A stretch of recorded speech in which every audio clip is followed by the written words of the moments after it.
In this guide, I'm going to show you how to turn on PS5 from app using this 100% works on a phone, an iPad, an Android, and so much more.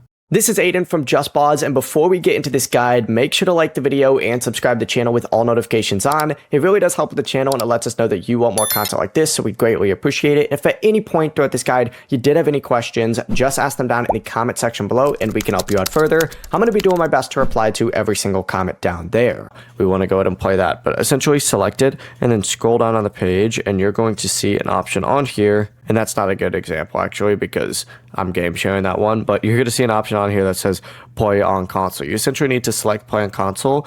Just keep in mind, for this to work while your PlayStation 5 is in rest mode, you're going to need to enable a setting on the console, and it's in settings. We have a full video breaking it down, but it's in system, in power saving, and you need to choose features available in rest mode and make sure stay connected to the internet is turned on.